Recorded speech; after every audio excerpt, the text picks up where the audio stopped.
अस्सलाम वालेकुम and welcome back to my channel. I hope आप सब ठीक होंगे, मज़े में होंगे और खुश होंगे। अच्छा जी, आज का व्लॉग मैं स्टार्ट करने लगी हूँ एयर फ्रायर से, क्योंकि मुझसे काफ़ी लोग इसके बारे में पूछ रहे थे, तो मैंने सोचा आज यहीं से ही व्लॉग स्टार्ट करती हूँ।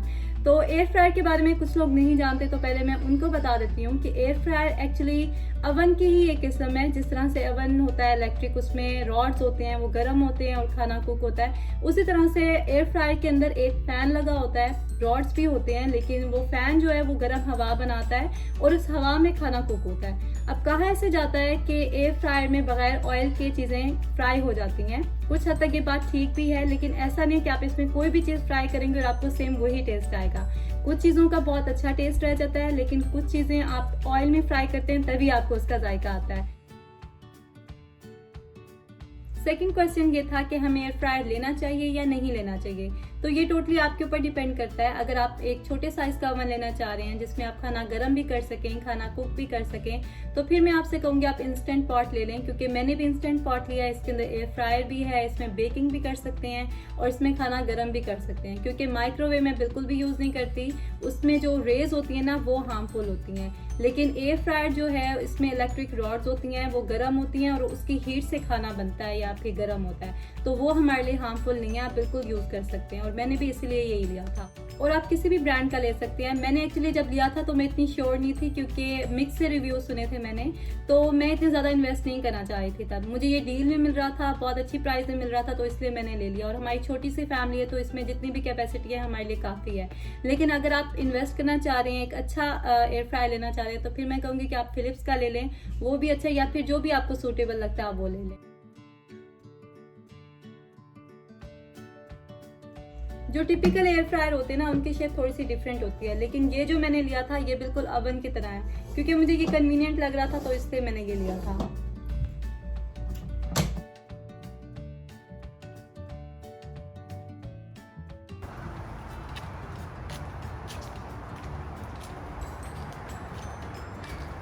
अभी मैं बाहर आई थी, मैंने कहा चल के देखती हूँ कि क्या क्या नुकसान हुआ है। क्योंकि कल यहाँ पे एक स्टॉर्म आया था, बल्कि एक हैरिकेन आया था, जिसकी वजह से पूरे सिटी में बहुत ज़्यादा नुकसान हुआ है। और पावर भी जो है ना अभी तक ऑफ है सिटी में, सिर्फ थोड़ी से एरियाज़ में आ रही है। शुक्र है कि हमारी आ गई, क्योंकि 7 घंटे भी जो हमने बगैर पावर के गुजारे हैं ना, लग पता गया था।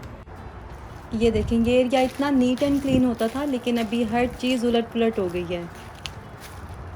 अब मेंटेनेंस वाले आएंगे तो खुद ही ठीक करेंगे आके। हमारे अपार्टमेंट्स की बिल्डिंग शुक्र है डैमेज नहीं हुई, वरना यहाँ पे वुड के घर होते हैं ना, तो छतें भी उड़ जाती हैं।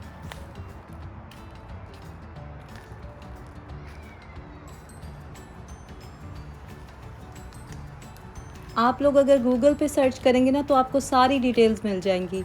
इसका नाम था हैरिकेन ज़ीटा, और इसने की ये सारी तबाही। ये हमारे घर के पास ही एक घर था, देखिए क्या हालत हुई है इसकी। दरख्त वगैरह तो बहुत टूटे हैं और खंबे भी काफ़ी गिरे हुए थे। अब पता नहीं कितने दिन लगेंगे तो फिर ये सारा कुछ नॉर्मल होगा। ये शुक्र है कि हमारी लाइट जल्दी आ गई थी, वरना बहुत सारे एरियाज़ में तो अभी तक भी पावर नहीं है। ये हम लोग ना तूफ़ान के बाद की तबाहकारियाँ देखने के लिए एक्चुअली घर से बाहर निकले थे। क्योंकि मैं जब से यहाँ आई हूँ ना, एवरी ईयर यहाँ पे इसी सीज़न में ना काफ़ी ज़्यादा हैरिकेन्स वगैरह आते हैं। लेकिन होता क्या है कि जब वो करीब आने लगते हैं ना हमारी सिटी से, तो उनकी डायरेक्शन चेंज हो जाती है। तो इस बार जो है ना डायरेक्शन चेंज नहीं हुई और तूफ़ान आ गया था। लेकिन ये शुक्र है कि ये 1 और 2 कैटेगरी का था, वरना जो कुछ अर्सा पहले आया था ना हमारे साथ वाले सिटी में, वो 3rd कैटेगरी का था और उसने तो बहुत ज़्यादा नुकसान किया था। कल मैं व्लॉग भी इसीलिए अपलोड नहीं कर सकी, क्योंकि इस तरह के हालात हो ना, फिर इंसान सब कुछ भूल जाता है। अच्छा, पहले हमें लग रहा था कि इस बार भी डायरेक्शन चेंज हो जाएगी, और वैसे भी 1 कैटेगरी का था, तो हम इतने ज़्यादा इसको सीरियस नहीं ले रहे थे, अपने रूटीन के काम ही कर रहे थे। मैं भी ये तड़के वाले चावल बना रही थी शाम में। और फिर अचानक क्या हुआ ये मैं आपको अभी बताती हूँ। पहले मैं जल्दी से आपको एक छोटी सी रेसिपी दे देती हूँ। पहले मैंने ऑयल में अनियन को ब्राउन किया है, गोल्डन ब्राउन, और उसके अंदर मैंने ज़ीरा और काली मिर्चें डाली हैं साबित। अनियन का जो कलर है ना, इसका आपने ख़ास ख्याल रखना है। ये जो बादामी सा कलर आता है ना, यहीं पे आपने स्टॉप कर देना, इसे ज़्यादा ओवर कुक नहीं करना, वरना वो कड़वा सा एक जायका भी आता है और कलर भी जो है ना अजीब सा बन जाता है। मैंने 1.5 कप लिए चावल, और इसके लिए पानी जो है ना हम डबल से थोड़ा कम रखेंगे, यानी कि 3 कप की जगह हम 2.5 कप डालेंगे। आप जब भी किसी भी तरह के चावल बनाए ना, पानी आप इस रेशो से डालेंगे तो आपके बिल्कुल परफेक्ट बनेंगे चावल। पानी जब बॉयल होने लगेगा तो इसके अंदर थोड़ी सी दालचीनी और एक बड़ी इलायची डाल देंगे। अब साथ ही हम इसके अंदर चावल डालेंगे जो मैंने आधा घंटा पहले भिगो के रखे थे। अच्छा, मैंने अपनी तरफ से कैलकुलेशन की हुई थी कि 7 बजे यहाँ पे हीट करना है स्टोव, तो मैं 6 बजे ना हर चीज़ रेडी कर लूँगी। हालांकि पहले कभी भी ऐसा नहीं हुआ कि स्टोव की वजह से पावर ऑफ हुई हो, लेकिन फिर भी मुझे था कि चलो टाइम से पहले जो है ना हर चीज़ हम रेडी करके फ्री हो जाएंगे। तो जैसे ही मैं दम लगाने लगी चावलों को तो लाइट चली गई। अब मैंने बड़े मज़े से जो है ना फ़ोन की टॉर्च ऑन कर ली, क्योंकि फ़ोन मेरे हाथ में ही था उस टाइम। लेकिन बाद में मुझे याद आया कि जो स्टोव है वो तो इलेक्ट्रिक है, जब लाइट ही नहीं है तो फिर चूल्हा कैसे चलेगा। खैर, रॉड्स जो है ना वो काफ़ी देर तक गर्म रहती हैं, तो मैं दम लगा के लाउंज में आ गई थी और विंडो से ही मैंने एक क्लिप लिया था। और इसके बाद तो इतनी ज़्यादा जो है ना वो हवा चल रही थी कि बिल्कुल ही जो है ना हमें हर चीज़ भूल गई थी। इतना शोर था तूफ़ान का, अंधेरा था बिल्कुल और अजीब सा लग रहा था। फिर 2 घंटे के बाद जब सब नॉर्मल हुआ तो फिर मैंने दम खोला जाके, और चावल जो है वो ऑलमोस्ट गल चुके थे। लेकिन उस टाइम किसी का दिल ही नहीं कर रहा था खाने को, तो फिर मैंने वैसे ही रख दिए थे और फिर नेक्स्ट डे हमने गरम करके खाए थे। साथ में मैंने मुर्ग चने बनाए थे दोपहर में, तो वो भी लेफ़्ट ओवर थे, इसलिए मैंने ये चावल बनाए थे कि अच्छे लगेंगे उनके साथ। आज कुकिंग कुछ ख़ास नहीं करनी थी मुझे, तो फिर मैंने सोचा इस चिकन का कुछ कर लेते हैं। तो पहले तो इसको अच्छी तरह से नहलाया धुलाया, सिरका डाल के इसको थोड़ी देर रखना था, तो बच्चे आ गए थे और फिर खूब फन किया हमने इसके साथ। लो क्या कर रहा है चिकन? अली चिकन क्या कर रहा है? देखो, Chicken is swimming around. He's swimming. Chicken is swimming. Chicken is swimming. Yeah. It looks like a frog. It's like a frog, mommy. No, it's chicken. Look, it's really cute. See? Chicken is taking a bath. Wow, it's taking a bath. He won't get clean. Yes, he want all clean. You know, Daddy. No, he's not dirty anymore. You wanna eat it? No. I want to eat too, mommy. No, not me. Not me too. जब chicken साहब ने बात ले लिया तो फिर हमने इनका अच्छी तरह से मसाज किया, वो भी मिर्च मसालों के साथ, क्योंकि कल मैंने चिकन रोस्ट करना था, तो मैंने सोचा आज मैं अच्छी तरह से इसको मसाला लगा के रख देती हूँ ताकि अच्छी तरह से अंदर चला जाए। कट्स वगैरह भी मैंने लगा दिए थे और इसको मैं विद स्किन ही बनाऊंगी, क्योंकि जब से मैंने स्किन के साथ बनाना शुरू किया ना, इसका टेस्ट इतना मज़े का लगता है कि अब हम विद स्किन ही बनाते हैं जब भी रोस्ट करना हो। इसको मैं एयर फ्रायर में ही बनाऊंगी और 40 मिनट्स लगते हैं तकरीबन, उसमें ये परफेक्ट डन हो जाता है। अच्छा, ओवन में ना ज़्यादा टाइम लगता था, पहले उसे प्री हीट करो, उसके बाद भी जो है ना मुझे आई थिंक 1 घंटा लग जाता था चिकन रोस्ट करने में।